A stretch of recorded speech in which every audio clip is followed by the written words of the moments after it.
উনি সফরে বেরিয়েছেন হাদিস কালেকশনের জন্য। প্রচন্ড শীতের রাত, উনি মাগরিবের নামাজ, এশারের নামাজ পড়ে একটা মসজিদে শুয়ে পড়লেন, আর শুয়ে শুয়ে হাদিস পড়তেছেন। কি পড়তেছেন? কথা বলেন। আর মনে মনে ভাবলেন রাতটা মসজিদে কাটায় দিই, ফজরের নামাজ পড়ে আবার বেরোবো।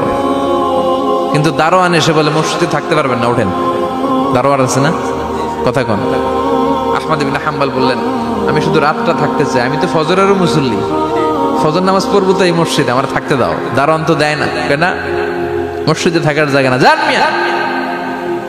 উনি যে আহমদ ইবনে হাম্বল এটা চিনে নাই, থাকতে দেয়। কি করবে এখন? উনি কাঁথা গুছিয়ে হাদিসের কিতাব নিয়ে কাঁধের মধ্যে ব্যাগ নিয়ে মসজিদ থেকে বেরোয় গেলেন। কি আর করবেন, প্রচন্ড শীত, আর কাঁপতেছেন, বুড়ো মানুষ। পথিমধ্যে দেখলেন বাজার, বাজার একজন খাব্বাজ, শাবুন খাব্বাজ, যুবক রুটি বিক্রেতা। সে রুটি বিক্রি করে, চুলার মধ্যে রুটি সেকে। সে যে সালাম দিল আসসালামু আলাইকুম, যুবক বলে ওয়ালাইকুম আসসালাম। আহমদ ইবনে হাম্বল বলে যুবক আমার যাওয়ার জায়গা নেই, সফরে বেরিয়েছি, খুব শীতে কষ্ট পাচ্ছি, রাতে যদি তোমার এই চুলা থেকে একটু আগুন পোহাই কোনো সমস্যা? যুবক বলে না না সমস্যা না, আহলান ওয়া সাহলান, খোশ আমদেদ, আসেন আসেন, আপনি আগুন পোহাইলে আমার সমস্যা কি? সুবহানাল্লাহ পড়েন। আল্লাহ শুকরিয়া করে উনি বসলেন আর আগুন পোহাচ্ছেন। আর খেয়াল করলেন যুবক রুটি বানায় আর পরে আস্তাগফিরুল্লাহ, রুটির দলা বানায় পরে আস্তাগফিরুল্লাহ, খামির বানায় আর পরে আস্তাগফিরুল্লাহ, রুটি নিয়ে উনুনের ভিতরে চুলার ভিতরে সেকা দেয় আর পরে আস্তাগফিরুল্লাহ। দোকানদারের কাছে কেউ আসলেই সে রুটি দেয় আর পরে আস্তাগফিরুল্লাহ। ক্রেতার কাছ থেকে টাকা নিয়ে ক্যাশ বক্সে রাখে আর কি পড়ে, আবার রুটি বানানো শুরু করে আর কি পড়ে, খালি এইটাই পড়তেছে। ইমাম আহমদ ইবনে হাম্বল তো অবাক, কিরে এটা আবার কেমন যুবক, খালি আস্তাগফিরুল্লাহ। উনি প্রশ্ন করলেন যুবক ঘটনা কি? আসার পর থেকেই তোমার দেখতেছি তুমি রুটি বানাও, রুটি বিক্রি করো আর পড়ো আস্তাগফিরুল্লাহ, মালাকা ইয়া শাবাব। যুবক বলে আস্তাগফিরুল্লাহ আমার সবচেয়ে বেশি পছন্দের আমল, আমি সব সময় আঠার মতে ইস্তেগফারের সাথে লেগে থাকি আর সব সময় পড়তে থাকি আস্তাগফিরুল্লাহ, আর এর বদৌলতে আল্লাহ আমারে মুস্তাজাবুদ দাওয়া বানিয়ে দিয়েছে। আহমদ ইবনে হাম্বল তো অবাক, আনতা মুস্তাজাবুদ দাওয়া, তুমি মুস্তাজাবুদ দাওয়া, রুটিওয়ালা। আমি এত বছর হাদিস পড়াই, আমিও তো মুস্তাজাবুদ দাওয়া না, আর তুমি রুটি বেচো বাজারে, তুমি মুস্তাজাবুদ দাওয়া, তুমি দোয়া করলেই সব কবুল হয়ে যায়। যুবক বলে না আনা মুস্তাজাবুদ দাওয়া, আমি আমার জীবনে যত দোয়া করেছি কবুল করে নিয়েছে কে? সব দোয়া কবুল করে নিয়েছে আল্লাহ, একটা দোয়া ছাড়া। কয়টা? আহমদ ইবনে হাম্বলের কৌতূহল, কিউরিসিটি আরো বেড়ে গেল। কি? সব দোয়া কবুল হয়েছে একটা দোয়া ছাড়া? মাযালিকা দোয়া ইয়া শাব, কি সেই দোয়া? যুবক এবার বলতে শুরু করলো আমার জীবনে যে দোয়াটা আল্লাহ কবুল করে নাই সেটা হচ্ছে আমি আল্লাহর কাছে অনেক চেয়েছি, অনেক দোয়া করেছি যে আল্লাহ শুনেছি এই জামানার সবচেয়ে বড় মুহাদ্দিস, তার নাম নাকি ইমাম আহমদ ইবনে হাম্বল। আল্লাহ তোমার কাছে আমার চাওয়া আমি যেন এই ইমাম আহমদ ইবনে হাম্বলরে দেখে মরতে পারি, আমি যেন ইমাম আহমদ ইবনে হাম্বলের হাতে হাত রেখে মুসাফা করতে পারি আর তার কপালে একটা চুমু এঁকে দিতে পারি। আহমদ ইবনে হাম্বল আবেগপ্রবণ হয়ে গেলেন, চোখের পানি ছেড়ে দিলেন, বললেন যুবক তোমার এই দোয়াটাও কবুল হয়ে গিয়েছে। আহমদ ইবনে হাম্বলের দেখা আর সাক্ষাৎ পাওয়ার জন্য আহমদ ইবনে হাম্বলের বাড়িতে তোমার যাওয়ার দরকার নাই, আহমদ ইবনে হাম্বল তোমার দরবারে ছুটে এসেছে। আনা আহমদ ইবনে হাম্বল মুহাদ্দিসুদ দাহর, আমি নিজেই আহমদ ইবনে হাম্বল।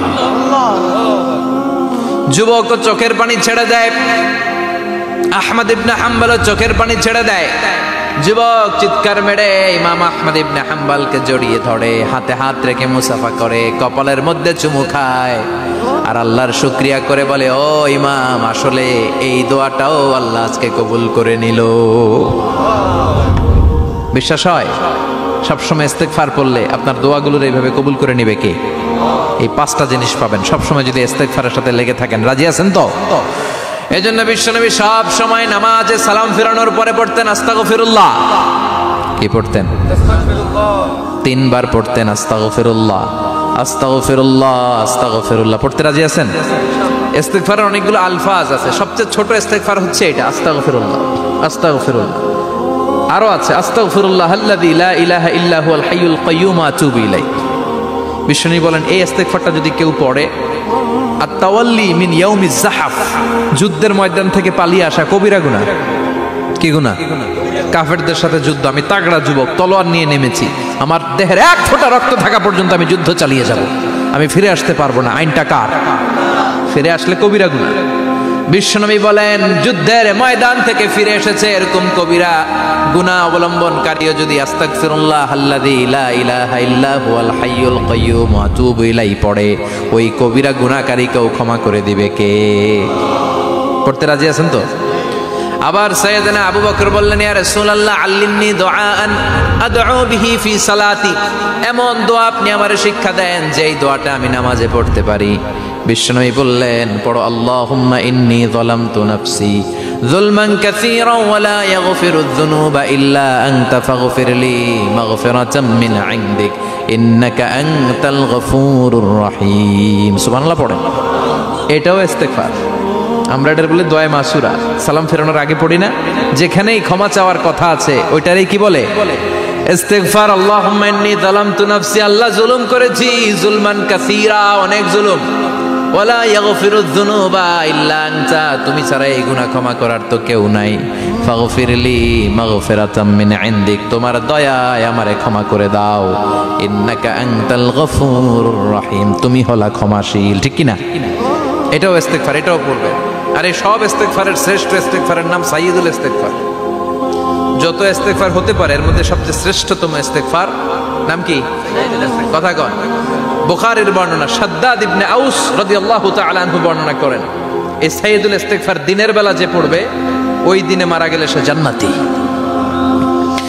এই সাইয়্যিদুল ইস্তেগফার রাতের বেলা যে পড়বে ওই রাতে যদি ইন্তেকাল হয় ওই লোকটা জান্নাতি।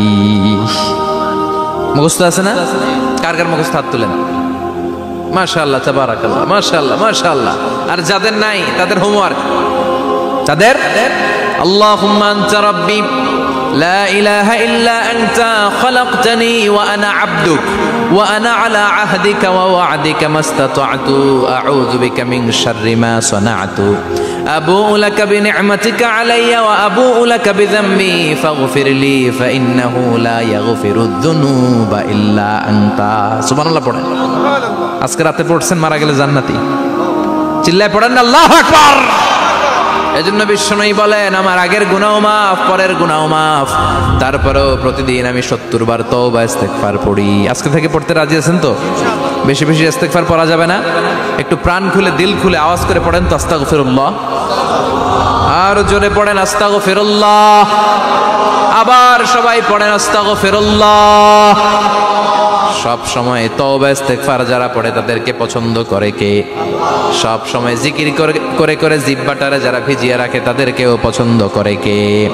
আল্লাহ বলেন ওয়াজকুর রাব্বাকা ফি নাফসিকা তাদাররুআন ওয়া খীফাতান ওয়া দুনাল জাহরি মিনাল কওলি বিল গুদুবি ওয়াল আসাল ওয়া লা তাকুম মিনাল গাফিলিন। সুবহানাল্লাহ পড়েন।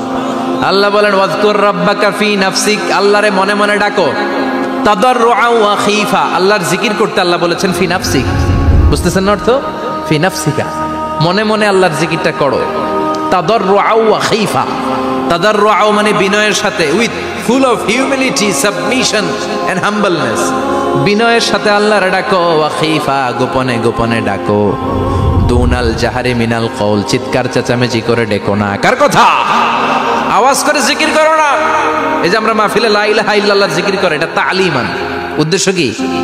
তালিমের জন্য আওয়াজ করে জিকির জায়েজ আছে, কিন্তু ব্যক্তিগত জিকিরের যে ইবাদতটা এটা আস্তে আস্তে হইতে হবে, এটা ভদ্রভাবে হতে হবে, চিল্লাচিল্লি করে নয়। আবার তালিমের জিকির ওইটাও ভদ্রভাবে। ইন্নাল্লাহা জামিল ইউহিব্বুল জামাল, আমার আল্লাহ সুন্দর, আমার আল্লাহর জিকিরের মধ্যেও সৌন্দর্য আছে না নাই? কিন্তু এদেশে জিকিরের ভেতরে লাফালাফি আছে না নাই? বেশি না কম? কি বসেন বসেন, হ্যাঁ বসে যান তো, অনেক ধরনের আছে জিকির। হ্যাঁ বসেন বসেন, বসে যান। হ্যাঁ হাইবার আলী, এটা কি আবার জালালি? তো এই যে ইন্নাল্লাহা জামিল ইউহিব্বুল জামাল, আমার আল্লাহ সুন্দর, আমার আল্লাহর জিকিরের মধ্যেও সৌন্দর্য আছে না নাই? তালিমের উদ্দেশ্যে সবাই মিলে জিকির করা যায়, কিন্তু চিল্লাফাল্লা করা যাবে না, লাফালাফি করা যাবে না, মাথা ডানে বায়ে ঝোলানো যাবে না, ঠিক কিনা? সে তো লাফালাফির জিকির আছে না নাই? লাফাইতে লাফাইতে, হ্যাঁ, গাছের আগায় বাঁশের আগায়, আবার যিনি জিকির পরিচালনা করে ওনার কান্দে যাই ওঠে, আছে না নাই? বিশ্বনবী সাহাবাদের নিয়ে জিকির করছেন, সাহাবারা লাফাতে লাফাতে খেজুর গাছের আগায়, হাদিসে আছে না এটা? বিশ্বনবী সাহাবাদেরকে নিয়ে জিকির করছেন, লাফাতে লাফাতে আবু বকর বিশ্বনবীর কান্দের উপরে, আছে হাদিসে আছে। এটা জিকির নয়। কি সুন্দর দেখেন, ইসলাম বোঝা কত সহজ। ওয়াজকুর রাব্বাকা ফি নাফসিকা তাদাররুআ ওয়া খাইফা, গোপনে জিকির করো, ভদ্রতার সাথে বিনয়ের সাথে জিকির করো। ওয়ালা তাকুম মিনাল গাফিলিন দুনাল জাহারি মিনাল কওল, চিৎকার চেঁচামেচি করে জিকির করো না। যারা চিৎফাল দিয়ে হই হই হই হই করে, আছে না? হই হই হই হই হই হইয়ের ভিতরে আল্লাহর নাম আছে, হ্যাঁ? এই যে হুই হাই হুই হাই এই স্টাইলের যে জিকির, এটার ভিতরে আমার আল্লাহর নাম আছে? আল্লাহর নাম যদি না থাকে ওইটা জিকির হবে? কথা বলেন। বিষ্ণু বললেন, খবরদার, চিৎকার চেঁচামেচি করে লাফালাফি করে যারা জিকির করে এরা মনে করে আল্লাহ কানে শোনে না।